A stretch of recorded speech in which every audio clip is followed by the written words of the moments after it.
this is something just a little bit different video, because it's basically going to be me promoting someone else's video. Being someone else being my brother from a different mother, Cliff, Wandering Woodsman. But I try to watch all of Cliff's videos, and for those of you that are not familiar with the Wandering Woodsman, Cliff is my best friend.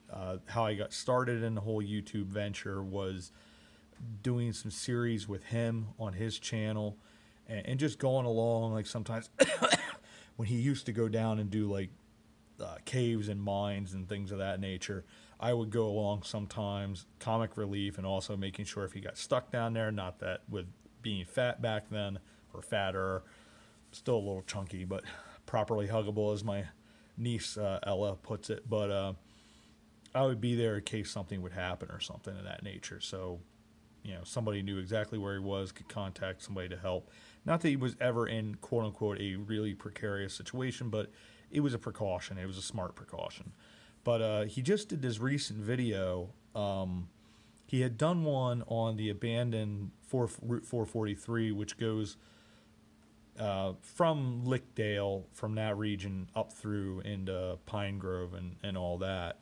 But that section of Route 443, it was originally, it was all this village of Greenpoint, where I grew up, and loosely called Greenpoint. Also, which I'm still not entirely certain, which it was referred to in his book that I had gotten, is written by Francis Ditzler. He was a local historian. He grew up and lived all his life in Lickdale and Greenpoint region. And I believe he also wrote the book on Joseph Johns that we've done the video on him. He was an escaped slave from Virginia.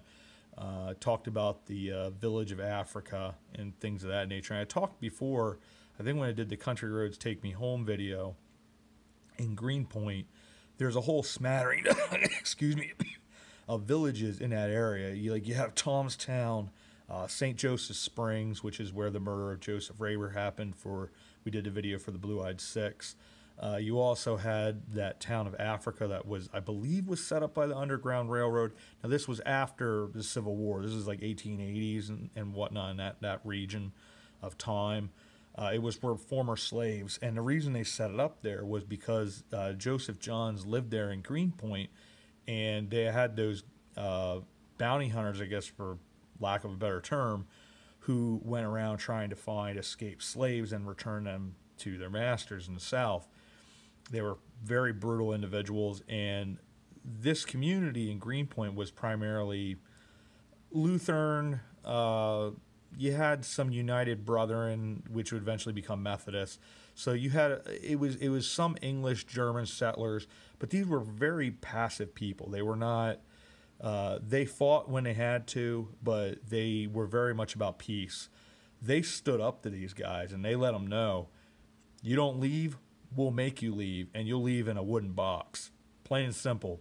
He's our guy, he's our friend, we're protecting him. And I did the research because I had said in the video, sometimes you have things remembered differently.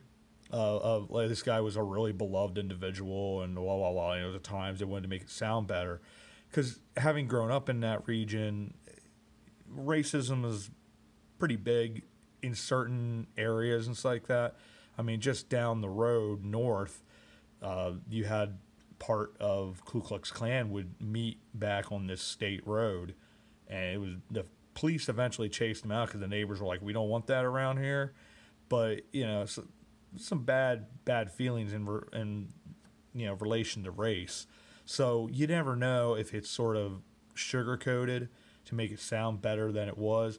They actually loved this man, and they had him in their homes. He was a beloved member of the community, and they were willing to give their lives for him. So very, very cool. Makes me just very, very proud of being from Greenpoint. But getting into this with Cliff's video, he had done this on Route 443, and eventually I want to do for the America's rail stations. There's a number of rail stations starting in Lickdale. None of them exist anymore. I mean, none of them were that prominent until like World War II, when Indiantown Gap became much larger. Then I think that became the Indiantown Station, and then obviously that was a big deal because they were embarking troops and from Indiantown Gap. So it became a much larger station, much more important. I don't think it ever get like regal or anything like that, like the ones in Lebanon, but it was a much bigger station then at that point because of its needs. But you went down a little further north on this Lebanon and Tremont line of the Reading Railroad. You had Inwood Station, then you had the Greenpoint Station. Then I didn't find out until a little while ago. I had talked to, I think the viewer's name is Michael. Correct me if I'm wrong. He led me to this West 2K website that gives the stations in each county or county in Pennsylvania, and they'll have a list that is for ones that the buildings still currently exist and those that no longer exist.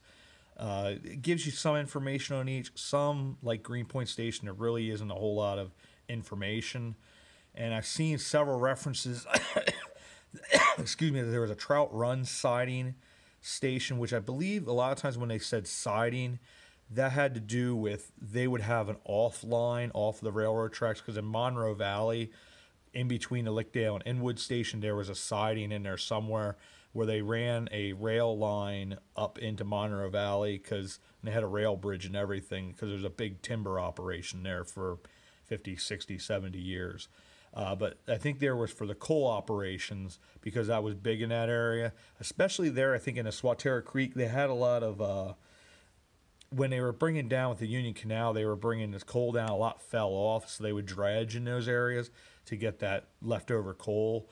It's partially why the Swatara Creek for a very long time was a very dirty creek. Now it's quite clean and very nice, but back when I was a kid, even still, it was like, don't drink the water, you'll grow a third head, have eyes out of your shoulder, and pull a Bruce Campbell in The Evil Dead or something like that. So it was sort of not the most pleasant water back then, but now it's really pretty. I mean, you've seen some of the videos we did at Bordner Cabin, and you see how beautiful the water is. Beautiful state park.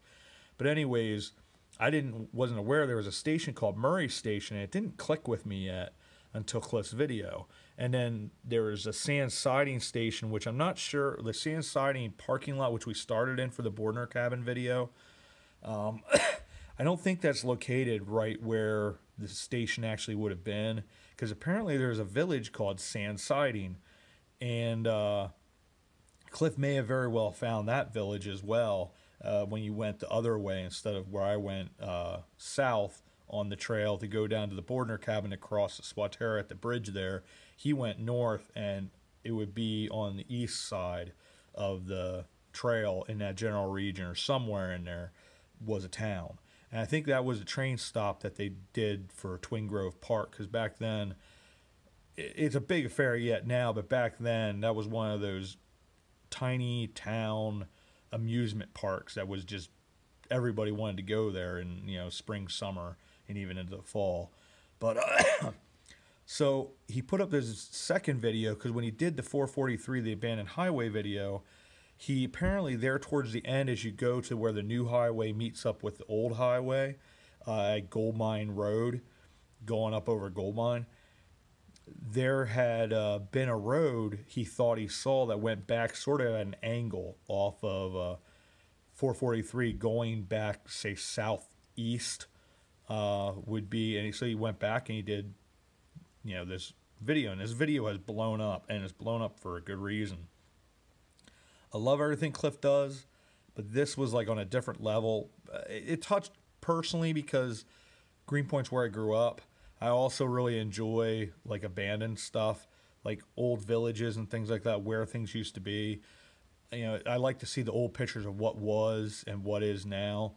And he went back this road, and I remember it started to click with me. I remember my dad used to take me around and tell me, because he was one of the main proponents with Armour Bordner, who fought against this eminent domain because they wanted to make this Swatara State Dam Park.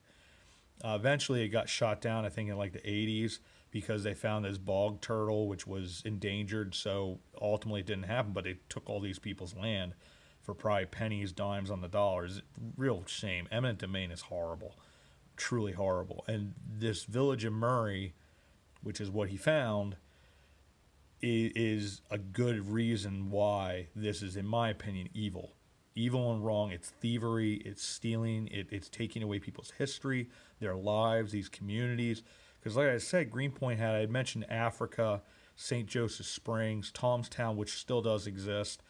But on the other side of Swatara Creek, where Armor Bordner's cabin was, there were several other small villages, and usually they were only like 10 or 12. Sort of like what I was talking about doing with Cornwall. I want to go around to these different villages, or neighborhoods is probably better said in that case. This was somewhat similar. And I'd originally thought that the earliest reference to the Greenpoint area as Greenpoint was like 1888 or 1890. Found a map as early as 1875 that's already referring to that area as Greenpoint. I'd like to either buy that map or try to find some of these things so I can see a little bit better where exactly these villages were, because apparently there were a slew of villages in this area.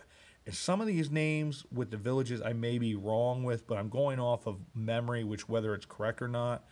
But where that Waterville Bridge was, or is, that's on the National Historic Registry of Historic Places, that the Appalachian Trail crosses across, and we also visited those Union Canal locks in that area. There's 4 of them right there. That little area right past there's a ton of different foundations, and we talked about it, I think, in that Union Canal lock video. That was, I believe, was the village of Onset. I may be wrong about that, because I'm not sure if Inwood is also referred to as Onset, but I believe it's that, because I vaguely remember my dad talking about that. But there was also, like I said, there were several other villages. Now, there's another village in that area that was called Monkeytown. Whether that was on the Swatara side where Armor Bordner's cabin was, or if it was on the side that Greenpoint is on, I'm not really sure. There's also a town called Brosstown. I'm not sure if that's one of those Greenpoint towns that's lost towns because they don't exist anymore. But there's this village of Murray. So Cliff went back this road, and all of a sudden he's seeing all these areas with very flat area. You'll see some non-native flowers, non-native trees. And he's like, I think that had to be a home. Here, what Cliff discovered is this lost town of Murray. It was only, I remember my dad taking me back through and saying, this is what was here, this is whose home this was whose farm this was. And this was all there like into the early 70s, late 60s, early 70s, because I think my dad and mom bought the cabin in 69. And I think it was early 70s when this whole thing went down. Unfortunately, they were not able to win that. You're going against a superior entity. It just is what it is. And it's a shame because all these people's homes were lost. And if you really think about like this village of Murray, I think my dad said it was about 10 to 15 homes. And not like the road that Cliff was on, it wasn't a lane. It was an actual state road. I believe it was called Murray Road for the village. But they had a railroad station that was right there across 443. And, 10 to 15 homes there. I think there were some businesses there. I'm still a little uncertain. There was a Mountain View hotel or motel that was right in that general region as well. Now, that lasted till, I think, 1994, and then the state bought that as well to add that land to the Swatara State Park. Whether that was right in that area of Murray, vaguely, I think it was. I vaguely remember something like that. I'm probably incorrect on that, so I want to go to Lebanon County Historical Society and see if I can actually find pictures, because I would like, Cliff and I have talked about, we may go back ourselves. I know he definitely wants to go back, but I said, hey, if you go back, let me know, because I'd like to experience that as well. And I won't see the crocuses like he did, which that's what was the magical discovery at the end.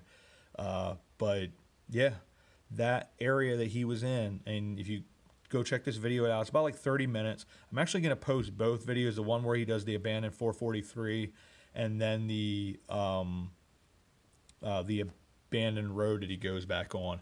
But another cool thing to note there too, like that I had said to him, where there's like a little triangle where there's a road that goes back off of 443, that it was, I think it was the first place where he found where there was a foundation for a home, and there was a well, but it had been blocked off. That area there, I think, was loosely talked about as Trout Run, the village of Trout Run, because it was a whole bunch of houses right in that area as well.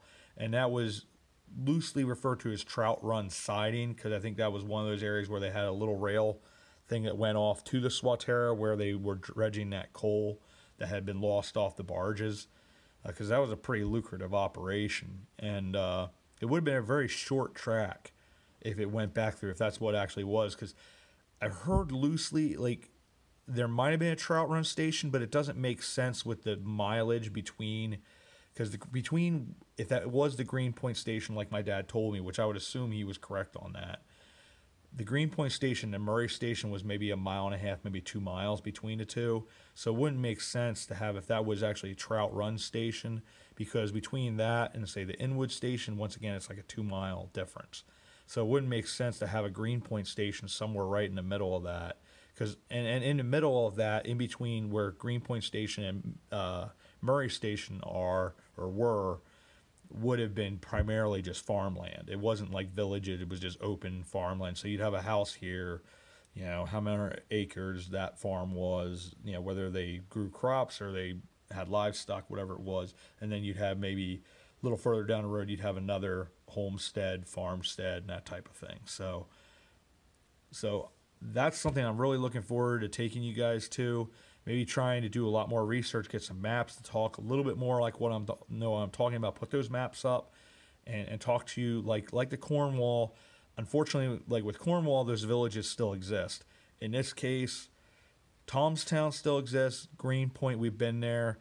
That still exists. But there's a lot of parts of Greenpoint that don't exist anymore. But I can show you some pictures from the stuff that was taken and do that as a series. And then hopefully Cliff and I can go back to this abandoned village of you know, Murray, and maybe even find some pictures through Lebanon County Historical Society and show those to you, because it'd be really neat to be able to stand in the area, you have a photo, and be able to look at it and say, this was what was once here. This is the shame of eminent domain, because this was a tight-knit, small community, probably like 15 families at most, and small businesses and all kinds of stuff that was right there, and that was all gone. That community, that tight-knit, woven family setting, if you will. You know, these were families that were alongside each other for generations, and that's just taken suddenly. And there was no recourse, which is a shame. So, but anyways, it's a little longer than I was intending on doing, but I think it's a cool video. It's a little different than what I normally do, but I think it's fun, it's cool, and I'll have 2 links to those 2 different videos for the Wandering Woodsman channel. And if you aren't a fan of the Wandering Woodsman channel yet with Cliff, subscribe, like his videos. He does a great job. A lot of people refer to him as the Bob Ross of chill videos, and he very much is that. He really knows his stuff, and he has a lot of really cool series on the French and Indian War. He's doing one right now on the Union Canal. A lot of cool stuff that he does. A lot of nature stuff, hiking. Very, very cool, very, very calming. He does very, very good cinematography. You'll like it. So with that, I will say thank you. And at some point, we will do like Cornwall. I want to try to do that soon. I'd like to do one on Greenpoint as well, the different villages, and just make sure I have my facts correct, because I'm not really sure. I know like Monkeytown for sure was back there.